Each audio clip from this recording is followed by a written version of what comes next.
찬송 부르겠습니다. 518장입니다.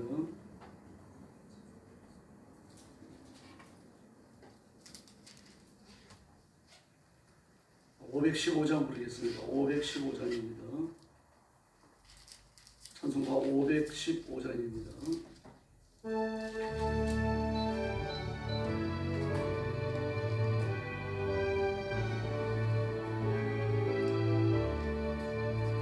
눈을 들어 하늘을 보라 어지러운 세상 중에 곳곳마다 사랑하며 탄식 소리 들려온다. 빛이 많은 사람 길을 잃고 헤매이며 강자처럼 뒤지기만 믿는 자여 이알고 눈을 돌아 눈을 보라 어두워진 세상 중에 외치는 자 많고 많은 생명수는 나서라. 죄를 용서하신 주님 선한 일꾼 찾으시는 대답할 이 어디 있나 믿는 자여 이알고 눈을 돌아 눈을 보라 살아계신 주 하나님 약한 자를 부르시며 하늘 뜻을 전하셨다. 생명수 홀로 예수 저리 일어나 주니라. 주님 너를 부르신다. 믿는 자여 이알고 눈을 돌아 눈을 보라 다시 사신 그리스도 만 백성을 사랑하사 오래 참고 기다리셔 이내 가슴 누리고 너희의 심판하시는 날 곧 가까이 임하는 믿는 자여 이알고. 할렐루야.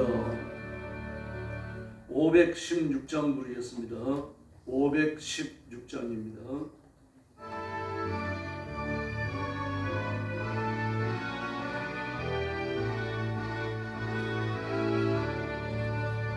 오른질 따르라 너희의 길을 세계 만민에 참는 길 이 길 따라서 살 길은 온 세계에 전하세.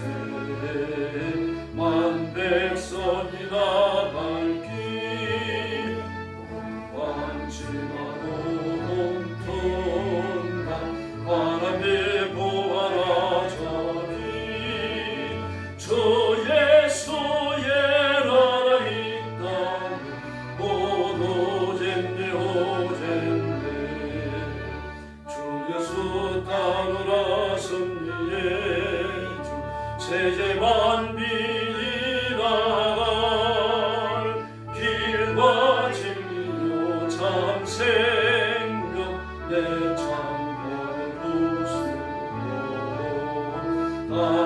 따르러가 평화 완전하고 동통한 하나님 보아라 저기 주 예수의 나라 이 땅에 모두 오젠네 오젠네.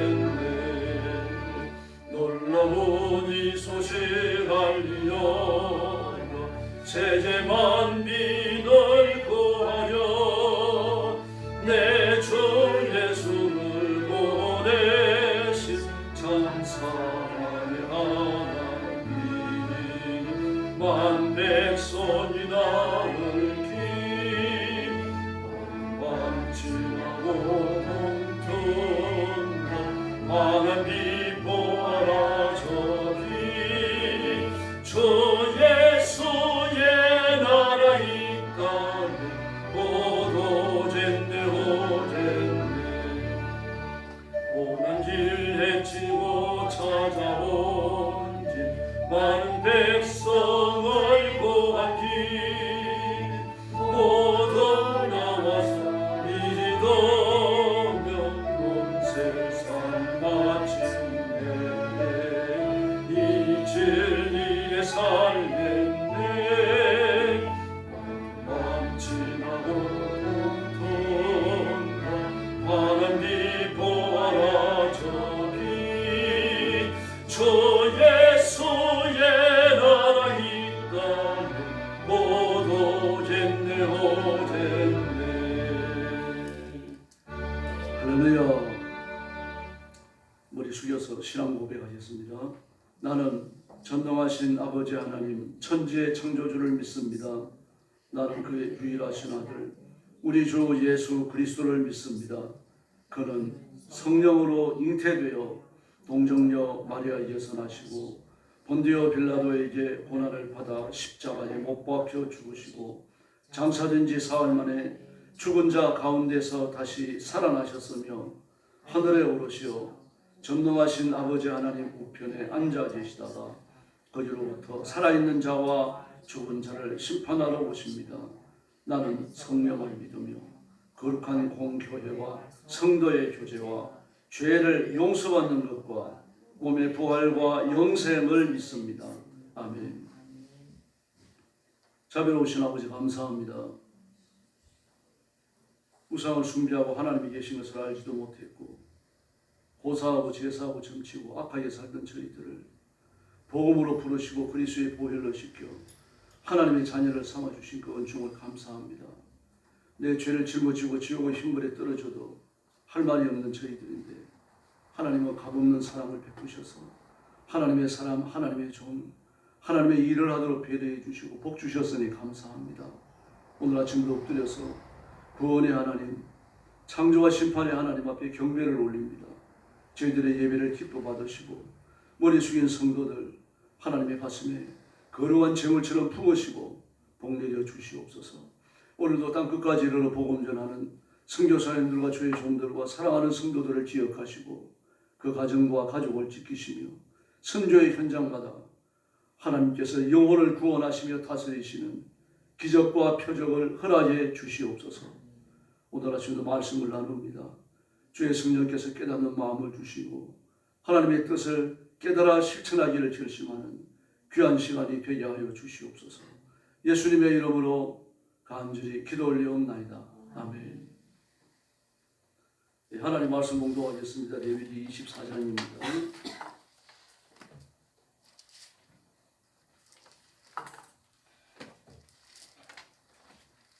1절 말씀부터 제가 먼저 공독하겠습니다. 여호와께서 모세에게 말씀하여 이르시되 이스라엘 자손에게 명령하여 불을 켜기 위하여 감람을 지어낸 순결한 기름을 내게로 가져오게 하여 계속해서 등잔불을 켜둘지며 아론은 회막한 정거교회 휘장 밖에서 저녁부터 아침까지 여호와 앞에 항상 등잔불을 정리할지니 이는 너희 대대로 지킬 영원한 규례라. 그는 여호와 앞에서 순결한 등잔대 위에 등잔들을 항상 정리할지니라. 너는 고운 가루를 가져다가 떡 12개를 굽되 각 덩이를 10분의 2 에바로 하여 여호와 앞 순결한 상 위에 두 줄로 한 줄에 6씩 진설하고 너는 또 정결한 유황을 그 각 줄 위에 두어 기름물로 여호와께 화제를 삼을 것이며 안식일마다 이 떡을 여호와 앞에 항상 진설할지니 이는 이스라엘 자손을 위한 것이요 영원한 언약이니라. 이 떡은 아론과 그의 자손에게 돌리고 그들은 그것을 거룩한 곳에서 먹을지니 이는 여호와의 화제 중 그들에게 돌리는 것으로서 지극히 거룩함이니라. 이는 영원한 규례니라. 너는 이스라엘 자손 중에 그의 어머니가 이스라엘 여인이요 그의 아버지는 애굽 사람인 어떤 사람이 나가서 한 이스라엘 사람과 진영 중에서 싸우다가 그 이스라엘 여인의 아들이 여호와의 이름을 모독하여 저주함으로 우리가 끌고 모세에게로 가니라. 그의 어머니의 이름은 슬로미시오 단지파 니브의 딸이었더라.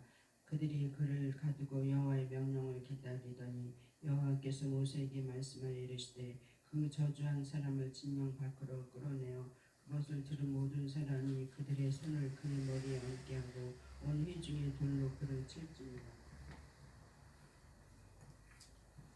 너는 이스라엘 자손에게 말하여 이르라. 누구든지 그의 하나님을 저주하면 죄를 담당할 것이요 여호와의 이름을 모독하면 그를 반드시 죽일지니 온 회중이 돌로 그를 칠 것이니라. 구름인이든지 본토인이든지 여호와의 이름을 모독하면 그를 죽일지니라. 사람을 쳐 죽인 자는 반드시 죽일 것이요 짐승을 쳐 죽인 자는 짐승으로 짐승을 갚을 것이며 사람이 만일 그의 이웃에게 상해를 입혔으면 그가 행한 대로 그에게 행할 것이니 상처에는 상처로 눈에는 눈으로 이에는 이로 갚을지라. 남에게 상해를 입힌 그대로 그에게 그렇게 할 것이며 짐승을 죽인 자는 그것을 물어줄 것이요 사람을 죽인 자는 죽일지니 거루민에게든지 본토인에게든지 그 법을 동일하게 할 것은 나는 너희 하나님 여호와임이니라. 23절 같이 봅니다. 모세가 이스라엘 자손에게 말하니 그들이 그 저주한 자를 진영 밖으로 끌어내어 돌로 쳤더라.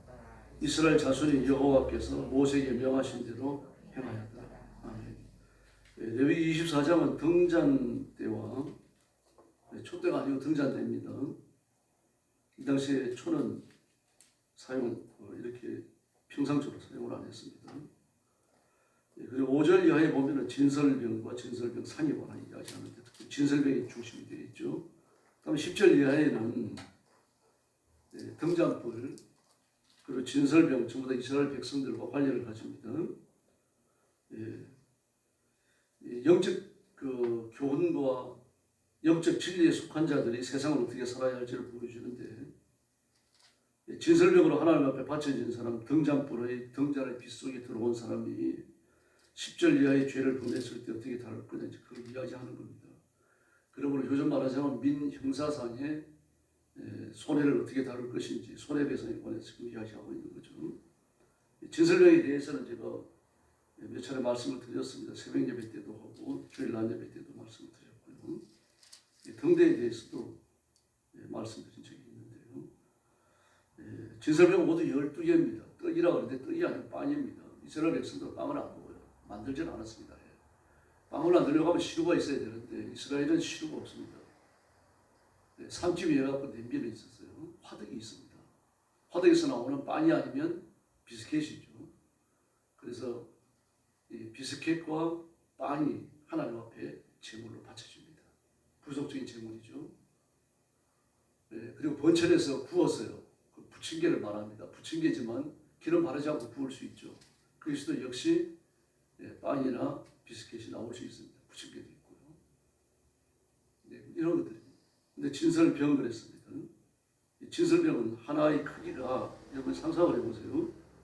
5절 말씀에 보니까 빵 하나에 밀가루 10분의 2 에바를 쓰라고 말합니다. 10분의 2 에바는요. 1 에바가 22리터입니다. 22kg. 그러면 10분의 1 에바면은 2.2kg죠. 10분의 2 에바니까 4.4kg입니다. 밀가루 4.4kg를 빵 하나를 구워보십시오. 크기가 얼마나 될 건지요. 근데 이것을 6개를 진설해야 6개를 한번 한꺼번에 쌓아야 돼요. 그 2개를 진설하는 겁니다. 그런데 진설병은요 반드시 뿔을 만들어야 됩니다. 대속의 의무가 있기 때문입니다. 진설병을 바침으로 온 이스라엘 백성들이 하나님 앞에 죄를 용서받았다, 대속했다라고 하는 의미가 되는 겁니다. 성전에 바쳐지는 거의 제물들은 하나님의 식사예요. 진설병은 이스라엘 백성들이에요. 이스라엘 백성들 전체를 하나님 앞에 드린다라고 하는 의미를 가집니다. 하나님이 드신다라는 식사라기보다 드린다는 헌신의 의미를 가지는 거죠. 그래서 반드시 뿔을 만들어야 돼요. 그리고 어떤 그림들을 보면 진설병을 갖다가 둥글게 만드는데 그건 삶의 정황을 무시한 겁니다. 네모지게 만듭니다. 둥근 진설병은 없어요. 네모지게 만들고 꼭 각 귀퉁이에다 대고 뿔을 만듭니다. 그럼 한번 상상을 해보세요. 빵 하나를 밀가루 4.4kg로 만들어요. 그리고 하나 위에 올라가는 게 몇 킬로입니까? 6개 쌓이니까 5개가 올라가죠. 그렇죠. 4.4kg짜리 5개가 얼마예요? 지금요. 4, 5, 20, 4, 5, 20. 22kg 아닙니까? 그럼 22kg의 무게를 견뎌야 되는 뿔은 어떻게 만들었을까요? 신비롭게 짝이 없습니다. 유대인들은 이것이 성전 안에서 일어났던 10가지 기적 중에 하나라고 이야기를 합니다. 22kg의 무게를 견뎌내는 밀빵의 그 사각형 뿔요. 얼마나 견고해야 될까요? 그러면 이 빵은 아무나 굽지 못합니다. 반드시 이 빵을 굽는데 숙련된 사람이 구워야 하고요. 우리가 말하는 급바속촉이라고 하는데 그 이상의 기능이 그 속에 들어가 있습니다. 새까맣게 구워도 안 돼요. 태워도 안 됩니다. 사람이 먹기에 좋은 무르기를 가지고 있는 빵으로 만들어야 하지만 그 위에 22kg 맞나요? 그 무게를 감당해낼 수 있는 불을 만들어야 돼요. 그 대단했죠. 이게 하나님 앞에 바쳐지는 거예요. 예, 그리고 일주일 동안 뒀다가 그리고 안식일에 또 물려야 됩니다. 그럼 이스라엘은 공원이잖아요. 상원이에요, 여러분. 그럼 일주일은 안 쉬었을까요? 안 쉬었습니다. 절대로 상하지 않습니다. 그 성전에서 일어나는 기적 중에 하나입니다. 하나님께 상한 걸 드릴 수 없죠. 하나님이 하나님의 것을 스스로 보호하신 거예요. 그리고 진설을 하다가 빵이 무너지면요. 그냥 그대로 둬야 됩니다. 손 못 댑니다. 하나님 앞에 바친 거죠. 이미 코르반이 선포된 거예요. 코르반 하나님 앞에 바치다 선포되고 나면 그 자체가 해외에 걸어간 거예요. 절대로 손을 못 댑니다. 그게 무너졌다면 하나님의 뜻이 있는 거예요. 그리고 일주일간 죽은 것 같은 고통 속에서 그들 보내야 합니다. 왜 그렇습니까? 하나님 우리는 안 받으셨다. 그 다음에 그 빵은 반드시 안식일에만 물려냅니다. 이 진설병이에요. 그러므로 진설병은 하나님 앞에 바쳐지는 영적인 성결, 삶의 성결의 진수를 보여줍니다. 그 다음 등대입니다. 이 등대는 조금 더 말씀을 드릴게요. 오래 말씀을 드릴게요. 등대의 영적 의미가 뭐냐? 우리는 따질 것도 없잖아요. 밝히는 거 아닙니까? 어둠을 밝히는 거예요. 오늘 본문에 나오잖아요. 2절 말씀에 보니까 숨겨진 기름을 내게 가져오게 하여 계속해서 등잔 불을 켜두라 그럽니다. 근데 언제까지 켜둡니까? 3절에 보니까요. 휘장 밖에서 여호와 증거교회 휘장 밖에서 그러니까 들어가면 성소와 지성소가 있잖아요. 성소와 지성소로 가는 바로 휘장이 있고 그 휘장 앞에다가 밝히라는 이야기입니다. 휘장을 직면에서 밝히는 건 아니고요. 한쪽으로 놔야 됩니다. 그걸 밝히고 그 다음에요. 저녁부터 아침까지라고 말합니다. 저녁부터 아침까지. 이때 빛을 끄고 켜고 하는 거예요. 아침에 들어가 그 향을 사르고 번제를 드리고 상번제를 드리고 그 다음에 불을 끄고 나옵니다. 저녁에 들어가서요. 향을 사르고 상번제를 드리고 그러니까 등대에 불빛에서 하는 거예요. 상번제를 드리고 그 다음에 불을 켜고 나오는 겁니다. 켤 때는 불태서 하지만 껐을 때는 이제 그 빛이 꺼지는 거죠. 그럼 왜 밤에는 켜고 낮에는 끕니까? 사실 의미가 없어 보이거든요. 성전 아닙니다. 성전 안은 24시간 캄캄해요. 그래서 성전 벽을 둘러치는 것들 우리가 성막을 공부하면서 쭉 봤잖아요. 더구나 천장은 세마포로 붉은 수야의 털로 그리고 해달의 가죽으로 전부 다 큐큐를 둘러싸니까 빛이 들어올 데가 없어요. 그런데 낮에는 꺼야 됩니다. 밤에는 켜야 돼요. 낮과 밤을 누가 가늠합니까? 제사장이 가늠해서 들고 놔야 되는 거죠. 낮에는 빛이 있는 겁니다. 밤에는 빛이 없는 거죠. 요 컨셉을 기억하셔야 돼요. 성전의 모든 컨셉은 에덴 동산이에요. 성전 안에서 에덴 동산이 재현되는 겁니다. 에덴 동산에 생명나무가 있죠. 생명을 가진 자는 하나님과 같이 사는 거예요. 생명을 잃은 자는요. 하나님의 생명을 잃었으면 지옥에 보내지는 겁니다. 그래서 이스라엘 백성들의 끊임없는 열망은 뭡니까? 생명을 소유하는 거예요. 성전에 마찬가지로 생명을 얻는 데입니다. 성소에 들어와서 재물을 벌제단에 불사를 때 그들은 안수를 합니다. 다시 말씀드립니다만 똑바로 서갖고 점잖게 안수하는 게 아니에요. 그건 제사장이 하는 거고요. 재물을 가져온 사람은 자기의 몸무게를 재물에 기대해야 됩니다. 기대는 이유는요. 단순히 죄의 증거가 아닙니다. 짐승과 함께 죽는다는 메시지예요. 짐승과 함께 죽었습니다. 왜 그렇습니까? 하나님의 생명이 없으니까요. 짐승과 함께 죽었는데 난 안 죽었어요. 하나님의 생명을 얻은 거죠. 비로소 하나님과 함께 사는 개념이 만들어지는 겁니다. 이게 제사예요.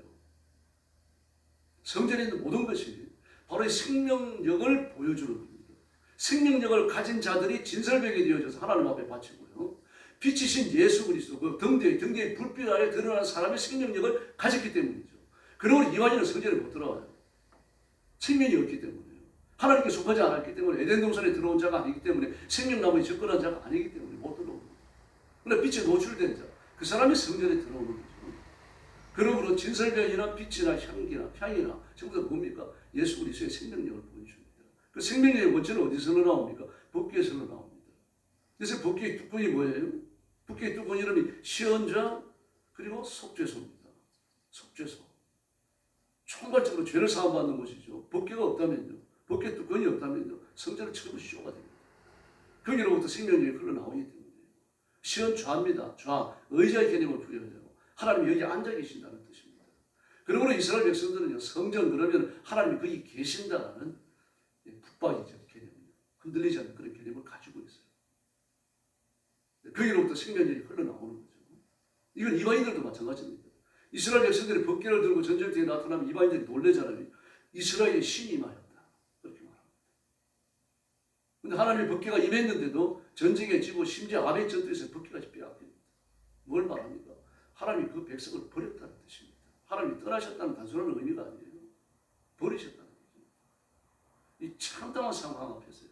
이스라엘 백성들이 까무러치듯이 전전할 수밖에 없잖아요. 제사장이 며느리 아이를 낳다가 이름을 이가오샤를 지었습니다. 하나님의 영광이 떠났다. 하나님 이 백성을 떠났다. 버리셨다.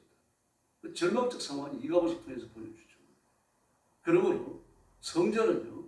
이스라엘 백성들이 죽어도 놓을 수 없고 잊을 수 없는 겁니다. 그 성전 하나밖에 없어요. 하나님 한 분이시기 때문이죠. 속죄의 도구신 예수님도 한 분이시기 때문에 이 강렬한 메시지를 주는 것이 이 등대입니다. 그러므로 등대는요.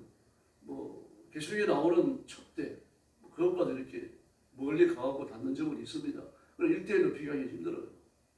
그리고 스가랴가 봤던 그 기름이 지속적으로 공급되는 그 등대, 신기한 등대, 그것도 맞습니다. 그러나 거기에는 좀 더 다른 해석이 더 의미가 더 붙어 있죠. 기름이 지속적으로 공급된다는 거예요. 성전 안에 있는 등대는요, 제사장이 저녁에 들어가서 등을 감감하면서 등을 기름을 보충하고 그리고 나와요. 그러나 스가랴의 등대에는 그걸 보충할 필요가 없죠. 하나님 혼자 모든 걸 다 해버리십니다. 복음에 좀 더 가까워진 것을 보여주고 있습니다. 사람의 뜻, 손길이 필요한 것이 아니죠. 잘 기억하셔야 됩니다. 성전은 기본 컨셉이 에덴 동산이에요. 에덴으로 돌아가는 겁니다. 생명력을 얻는 것, 생명나무에 접근하는 거죠. 그리고 이 금같은 화염을 들고서 들어오는 모든 자를 죽이고 심판하고 저주하고 지옥으로 보내버리는 그 그룹의 저주를 극복하는 자만이 생명나무에 저주하는 거죠. 생명나무에 접근하는 거죠. 그걸 그대로 재현해놓는 게 성전이에요. 그 들어오는 자는요, 번제단을 통과하면서 생명을 얻는 거죠. 나 대신 누가 죽습니까? 짐승이 죽어요. 그럼 짐승의 생명과 인간의 생명을 일대일로 교환할 수 있습니까? 없어요. 오늘 그 10절 야에 나타나는 민형사상의 사회법도 보십시오. 하나님을 모욕한 자를 반드시 죽이라고 그러죠. 왜 그렇습니까? 그것이 빛이 없기 때문이에요. 하나님의 생명이 없으니까 하나님을 모독하는 겁니다. 신성 모독하는 자, 그걸 죽이라고 말합니다. 살인자들요. 하나님의 형상으로 지원받은 인간을 죽이는 자라고 하면 그 속에 생명이 없기 때문입니다. 하나님의 생명이 없기 때문이죠. 하나님의 생명이 없으니까 하나님의 백성들 중에 있어서 안 되는 거죠. 근데 그걸 죽이는 거예요. 그럼 그 이외의 죄들에 대해서 어떻게 말합니까? 동상노예 복수법이에요. 이는 잇몸에는 잇몸, 눈에는 눈입니다. 이걸 누가 감당할 수 있어요? 아무도 감당 못합니다. 만약에 짐승을 가지고 손해를 줬다면 그대로 갚으면 됩니다. 그럼 만약 신체상의 상해를 줬다면요. 진짜 어떻게 하다가 그 사람이 눈을 다쳐서 시력을 잃었다면 내 눈을 빼버리라는 얘기 아니에요. 근데 예수님이 뭐라고 말할까? 단호합니다. 너희를 범죄했다면 눈을 빼버려라. 너를 범죄하면 그 눈을 가지고 지원에 가는 것보다 그 눈을 빼버리고 천국에 가는 게 낫다고 말씀하시죠. 다시 말해서 동상노예 복수법이 어디 기초를 둡니까? 십자가의 기초를 두고 있어요. 그러므로 이 동상노예 복수법의 손해를 완전하게 법적으로 보장하는 분은 예수님밖에 없습니다. 누구도 갈 수 없어요. 죄인 하나가 죽었습니다. 동상노예 복수법을 하면 이 죄인을 속하기 위해서 의인 하나가 죽어야 돼요. 그럼 이 사람이 삽니다. 죄인 열을 구하려면 의인을 열을 죽여야 됩니다. 이건 대속도 아니고 구속도 아니고 아무것도 아니죠. 피차에 망하고 마는 거예요. 그러니까 예수님은 자신의 한 생명으로 모든 죄인의 모든 죄를 단숨에 사합니다. 왜 그렇습니까? 예수님은 인간이시니까 인간의 죄를 사하실 수 있죠. 그러나 하나님이셔요. 인간으로서는 상상할 수 없는 초격차라는 말을 쓰잖아요. 초격차적 생명을 가진 하나님의 생명이니까 모든 인간의 생명을 대속할 수 있는 겁니다. 그 대속은 이 방법밖에 없어요. 다른 방법이 없습니다. 바울은 이 사실에 직면하고 전율 하잖아요. 비밀이라고 말해요. 이 시크릿가 아닙니다. 여러분. 비밀을 읽으면 알 수 있어요. 그래 미스테리예요. 읽어도 몰라요. 아가서 그리스도를 읽고 뭐 홈즈를 읽고 마지막 한 장에서 이 사람이 범인입니다라고 찍어줄 때까지 다 읽어도 몰라요. 우리는요. 범인을 알고 보니까 막 이 사람이 범인이라는 떡밥이 곳곳에 뿌려져 있어요. 하나님이 우리 어두워진 지성을 열어주지 아니하시면요. 성경을 100번을 고쳐 읽어도 예수님이 구주이신지 누구도 알 수 없습니다. 그러나 저와 여러분은 예수님 구주를 믿고 있잖아요. 이 진리를 보호하기 위해서라면 죽을 강호도 뒤에 있지 않습니까? 여러분 이 사실을 정말 소름 끼치도록 감격하고 감사하고 놀래야 됩니다. 왜 할까요? 이 능력을 보여주는 게 등대입니다. 여러분. 예수님을 얻기 위해서 함정을 파는 사람들이요. 예수님과 질문을 던집니다. 우리가 가이사에게 세금을 바쳐야 됩니까? 안 바쳐야 됩니까? 예수님이 그들은 이제 어떤 질문을 할 것이다. 그들이 던 질문에 예수님이 어떤 대답을 할 것이다. 둘 중에 하나밖에 없잖아요. 바쳐라, 바치지 말라. 바치라 그러면요. 반민족주의자예요. 바치지 말라 그러면 로마의 법을 정면으로 부정한 겁니다. 예수를 잡아 가둘 수 있습니다. 바치라 그랬다면 반민족자이니까 사내들의 공의에 넘겨가지고 재판받게 할 수 있어요. 예수님은 빠져나올 구멍이 없습니다. 그런데 기상천외한 대답을 하십니다. 너 통장 하나 가지고 와. 통장을 가지고 오니까 여기 이 화살이 누구의 거냐? 그 당시에 쓰던 로마의 동전에는 가이사가 황제이기 때문에 가이사의 초상이 양각되어 있습니다. 그리고 그 위에 가이사 폰트박스라고 쓰여져 있어요. 이 폰트박스라고 하는 말은 성정문이라는 말로 번역이 되는데요. 좀 번역하기 쉽지 않습니다. 우리말로요. 설명을 해야 되는데 로마는 전통적으로 황제죠. 황제가 되고 보니까 로마가 그 당시 전 세계 다스렸잖아요. 유럽을 다스렸잖아요. 유럽 여러 나라들이 신기한 종교들을 많이 가지고 있는데 각자 자기들의 제사장을 다 가지고 있어요. 그 제사장 말에 복종하기 위해서 황제의 말을 어기는 것은 쉽게 생각하거든요. 그러니까 대제사장과 황제라는 말을 합성해 놓은 그게 폰트박스입니다. 대성정문이에요. 이 이름은 꼭 로마 황제에게만 적용하는 겁니다. 그래서 황제의 화상을 쓰고 황제의 이름을 쓰고 가이사 폰트박스를 쓰는 거예요. 그런데 여러분 로마에 가보면 알겠지만 깜짝 놀랄 일은요. 저도 그걸 보면서 막 눈물이 나오는데요. 좀 비통한 마음 때문에. 그 로마의 교황들 중에 초기 교황들 중에 유명한 사람들이 있습니다.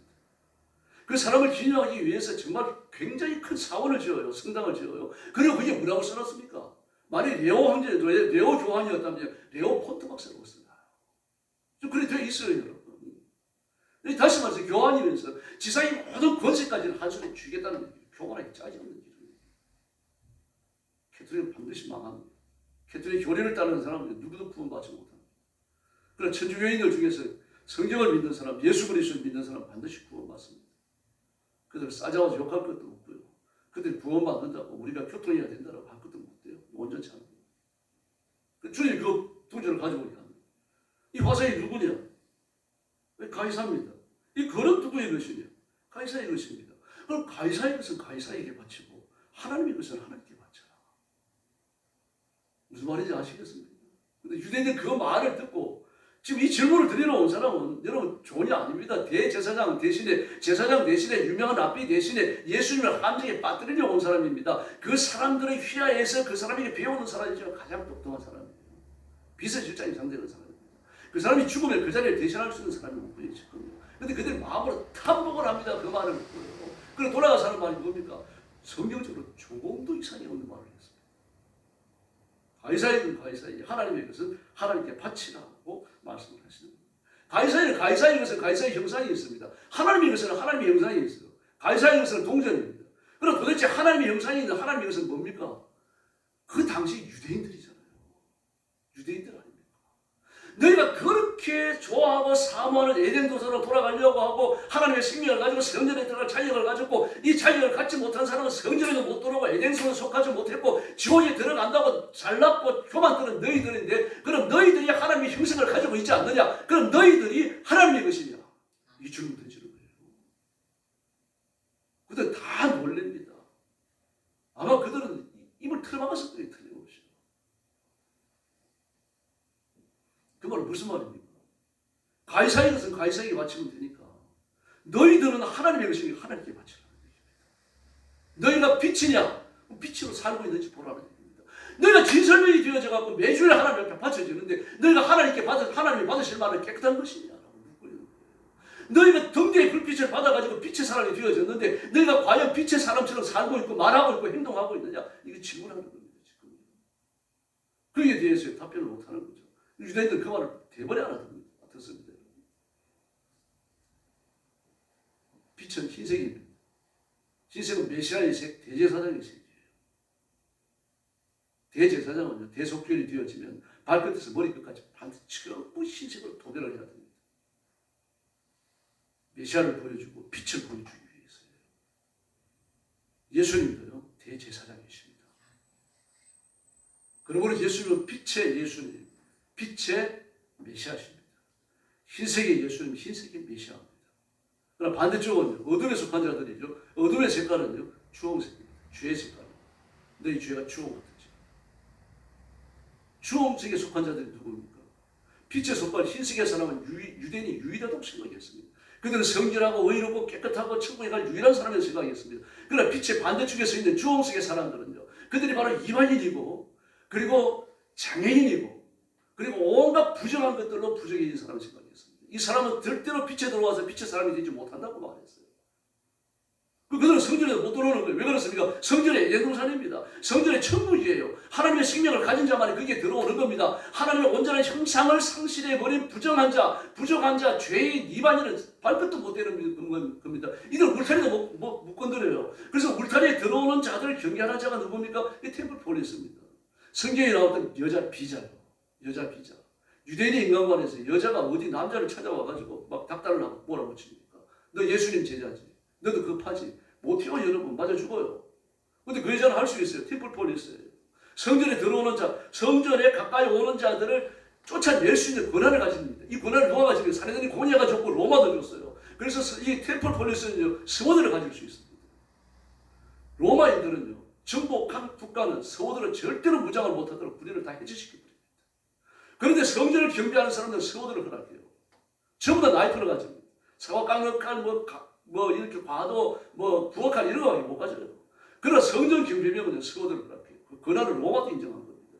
그러니까 와서 당당하게 말하는 겁니다. 너 예수의 제자지. 그럼 네 여기 앉아있을 자격이 없다는 얘기예요. 너 죽여갖고 내가 내던지더라도 너는 할 말이 없다는 이야기예요. 바다가 쫄잖아요. 바짝 쫄잖아요. 법적으로 맞는 말이니까요. 그래서 예수님 모른다고 부인하고 저주하고 맹세까지 해버리죠.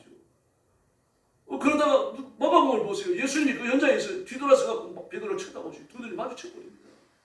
그 물끄러미 쳐다보시는 예수님의 눈에 부딪히는 것은 그 베드로 한번 상상을 해보세요.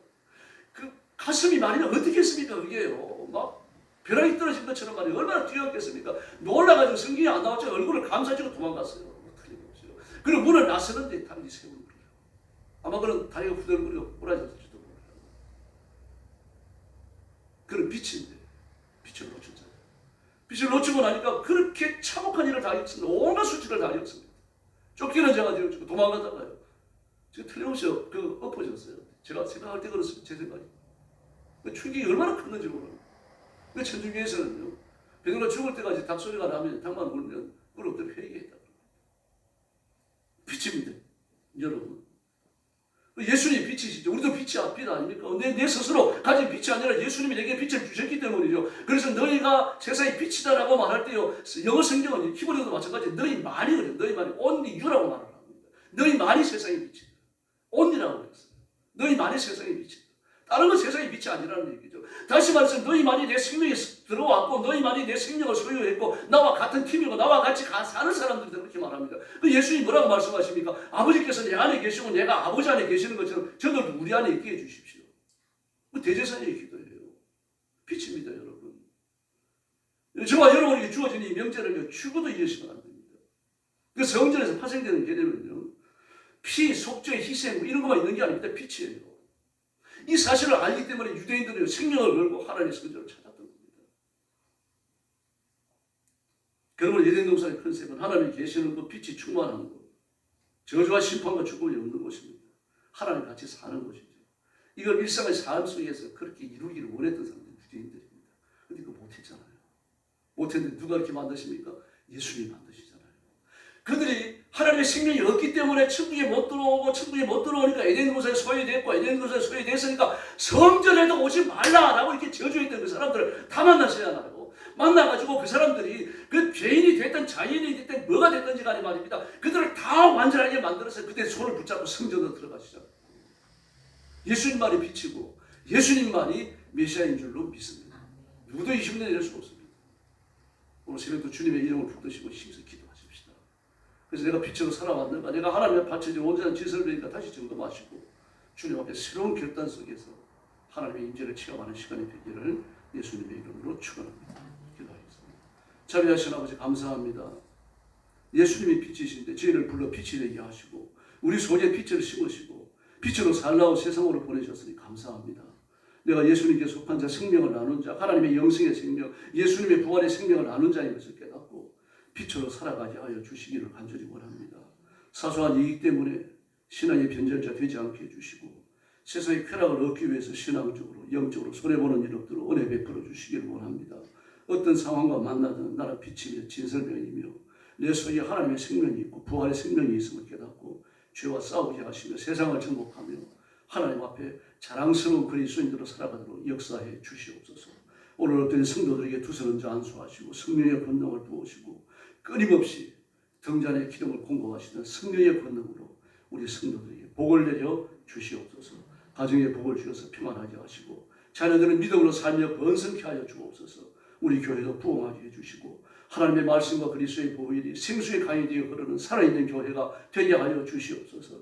말씀의 성결함과 믿음의 온전함을 주님 오시는 그날까지 보호하는 살아있는 교회 되게 하여 주옵소서. 나라와 민족도 주님 앞에 맡깁니다. 올림픽 공원에서 집회에 참석하는 모든 젊은이들, 모든 그리스도인들, 이 나라의 백성들을 지켜주시고 이 일을 통해서 하나님의 뜻이 온 세상에 펼쳐질 수 있도록 도와주시고 공산주의를 하고자 그렇게 난동을 부리는 모든 사람들이 공산주의를 포기하고 주님의 품으로 돌아오게 하여 주시옵소서. 오늘 새벽도 기도의 새 능력 주시기 원하옵고 예수님의 이름으로 간절히 기도 올리옵나이다. 아멘. 주기도 드리겠습니다. 하늘에 계신 우리 아버지, 아버지의 이름을 거룩하게 하시며 아버지의 나라가 오게 하시며 아버지의 뜻이 하늘에서와 같이 땅에서도 이루어지게 하소서. 오늘 우리에게 일용할 양식을 주시고 우리가 우리에게 잘못한 사람을 용서하여 준 것 같이 우리 죄를 용서하여 주시고 우리를 시험에 빠지지 않게 하시고 악에서 구하소서. 나라와 권능과 영광이 영원히 아버지의 것입니다. 아멘. 합심 기도하겠습니다. 자비하신 아버지 감사합니다. 오늘 아침도 주님을 주 앞으로 모시고 그의 경계를 주께 나아가게 하시고 십자가 보혈하게 도와주시고